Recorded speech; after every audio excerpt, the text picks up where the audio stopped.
What's up, guys? I'm a fish, and today I'm going to be continuing my Humanity Restart series. In the last video, a lot of stuff happened in North America. We have a bunch of new civilizations. I have all the provinces updated. Sea territory I haven't updated. In the last video, also rankings are updated now too. Persia's number 1, Ukraine's number 2, then we got 3 and 4 in India. 5, 6, 7, 8 visible right here in Europe and North Africa. 9 in Ethiopia and 10 over here in this part of India as well.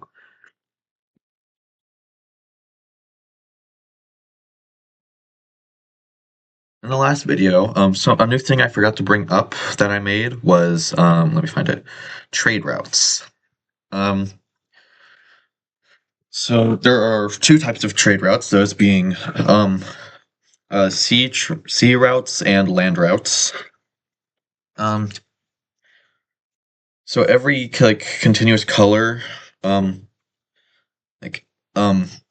is one group of trade routes. If they're separated, like for example, you have the red routes over here, then you have the red routes over here. They are not connected in any way, so that marks them as separate.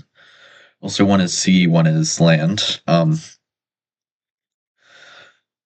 So let's go over them. So first, starting with this blue one up here, these are the Danish sea routes. This light blue one is the British routes. We got the Iberian routes, and we got the Maltese routes. This orange one is one of, if not the most developed trade systems and trade routes in the world, being the Germanic routes. We got the Turkic routes, which really aren't anything really. They go all the way through North Africa, but that's it. That's the only thing they have going for them. We have the Caspian routes. These are the Indian land routes that go that stretch from Central Asia all the way to Southeast Asia. We have the Arabian land routes, and then also in the line, but are separated, is the Indian sea routes. The orange sea routes we see here are the Sinai sea routes. Then up here we have the Korean sea routes. Oh, and the Vietnamese sea routes right here. Now, anyway, that's these trade routes can affect what nations have more control over one another. For example, the Turkic land routes. Every branch of these routes has to go through Turkey, or really, any land route going from Europe to anywhere else has to go through this Bosporus country here. And the same goes for sea routes going through the Black Sea to the Aegean Sea.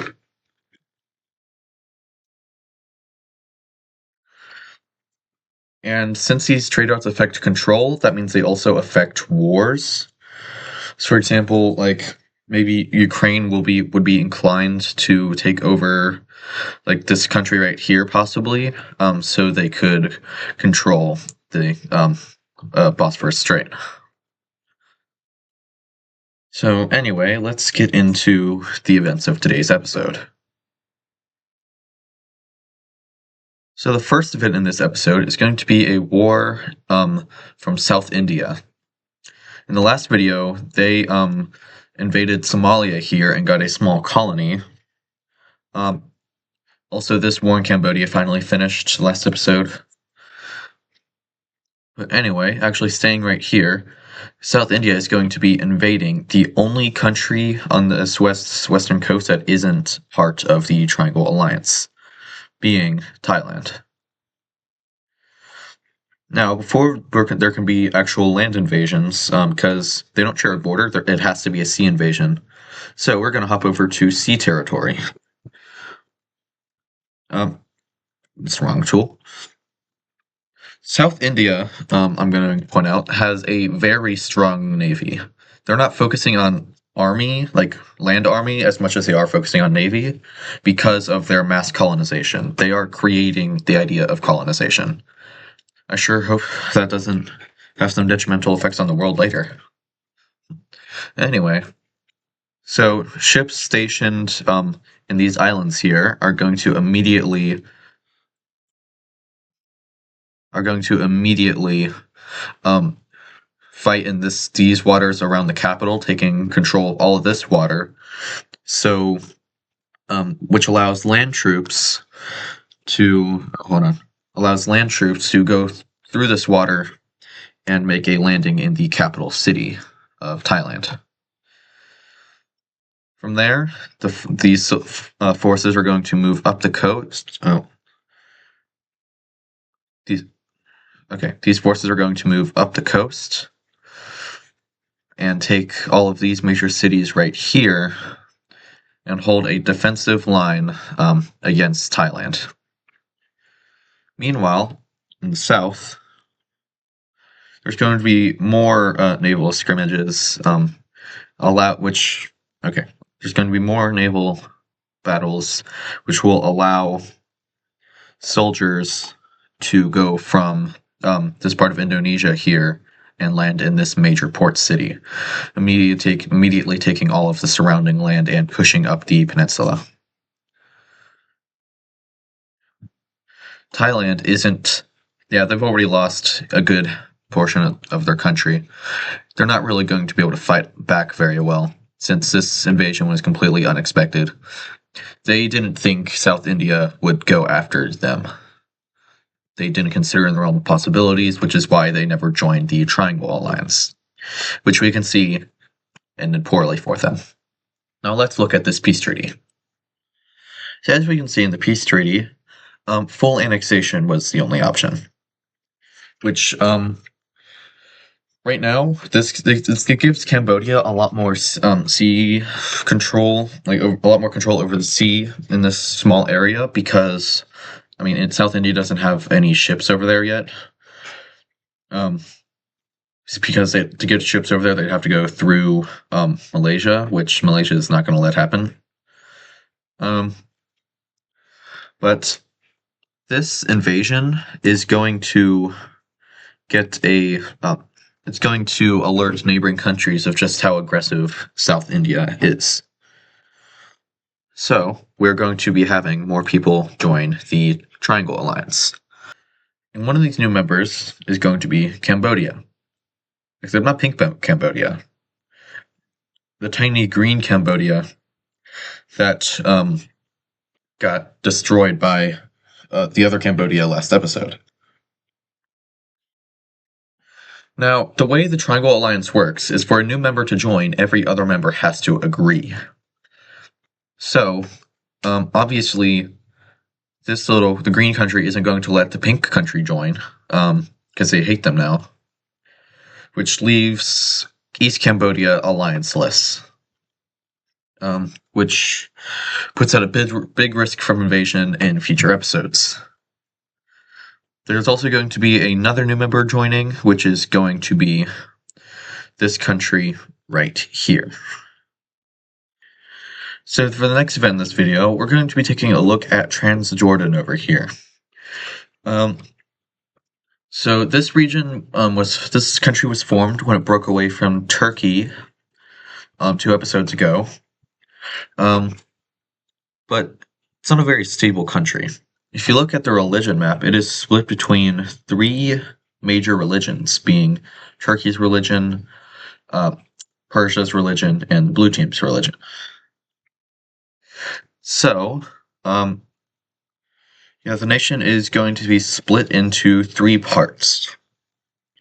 So this is how Transjordan is going to be split up. As you can see, each new country corresponds to its religion's controlled provinces. As you can probably see, I also decided to do a bit of expansion in regions like China, Central Asia, and in Europe.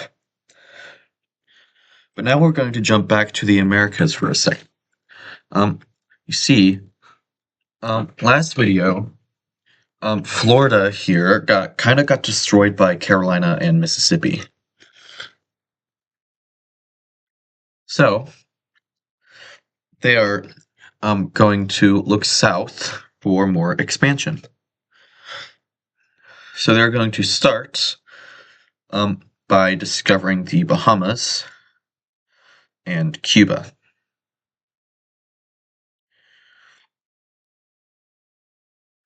A few more ships keep going south, discovering Jamaica and Hispaniola. Hispaniola. I think it's Hispaniola.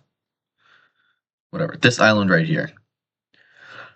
And then following this island chain, the ships they discover all of the Lesser Antilles. So that's the Caribbean and the northern coast of South America. From there, Florida is going to send people out to live in this newly discovered land, taking all of the Bahamas and the northern half of Cuba. So next, we are going to go to Iberia, where there's going to be a union forming. It's going to be a union between this central Castilian state that broke away from Turkey. It's going to be uniting with Aragon here. The capital city of this new united state in Iberia is going to be up here. Moved to a capital city that wasn't either of the previous capitals, just so one of the previous states isn't more more in government than the other half. Right after this union forms, there's actually going to be a war in Iberia. Portugal is going to invade the newly created union. The reasoning for this is that the fall of the Turkish Empire here, Portugal wanted to take as an opportunity to take control of all of Iberia. But this new union, if they let it grow, because neither of the countries were actually that strong because they were just founded. But if Portugal lets them build up too much, then they can easily become more powerful than the Portuguese. They're going to stop that from happening by immediately invading them. Forces are going to pretty quickly capture the old capital of Castile, which did have a lot of government buildings. But by the time this invasion occurred, most of the government had been moved to the new capital city, which the Portuguese are currently rushing towards. Why does tools never switch when I want them to? Okay. So the Castilians, despite not having a huge army, are going to manage to fight off the Portuguese for a little while, managing to take back the south and even the old capital of Castile. Portuguese are going to regroup before marching right back into the old capital and capturing another major city following this river. They're going to begin to push north towards the capital city of the Union, and they're going to begin to encircle it. The encirclement will be successful, and the city will be taken. It is going to be at this point where we see Milan entering the war. You see, after Italy and Germany and Prussia beat Milan, Gascony, and France and Denmark, Milan lost a lot of its power. So they're looking to reclaim some power by invading into Catalonia here.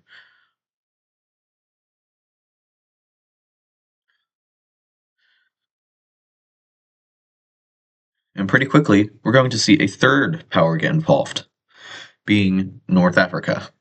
They're going to land in this port city right here and immediately they're going to immediately take this entire southeastern region, including that major city.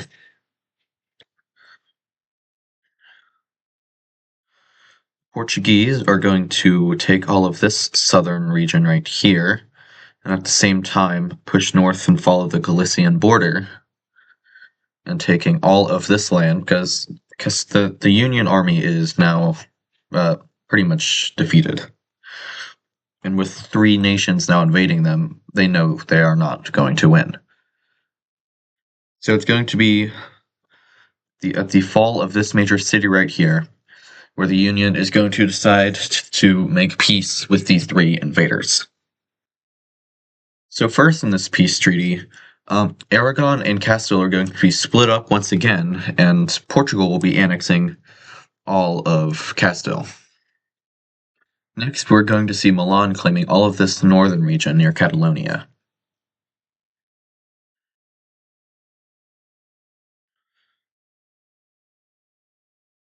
Three, two, one, go. And finally, the rest of Aragon will be going over to the North Africans. So this is what Iberia looks like now. So, yeah, Portugal now controls most of Iberia, with there being two Iberian countries that aren't Portugal, and then three outside invaders into Iberia, being Gascony, Milan, and North Africa. Now, for the final event in this episode, we are going to be looking back at Turkey. As you know, recently Turkey lost their entire empire because the entire country was disunited. Now that's kind of going to happen again. You see, immediately after the collapse of the empire and the government is reorganized, a lot of people within Turkey are going to begin calling for war to re-establish their empire. About just as many people are going to not want this because they don't want to get destroyed in a war, and they don't want Persia to go after them. Because if Persia sees Turkey starting to reform their empire, they will invade them. They will march right through these two countries and into Turkey. So yeah, a lot of people, most of which living near this border, don't want that to happen. And this disagreement is going to get there's going to be such a large disagreement that they can't agree on. It's going to lead to all of this territory right here breaking away from Turkey, including Cyprus. The capital of this new nation is going to be right here in this major port city, which is quite close to Turkey. So it's open to invasion, but after half their country breaking away, they're not sure if the rest of Turkey is going to be so confident about war anymore. So that's going to be the end of this video. If you guys enjoyed, then be sure to leave a like and subscribe if you're not already. And I will see you in the next video. Goodbye.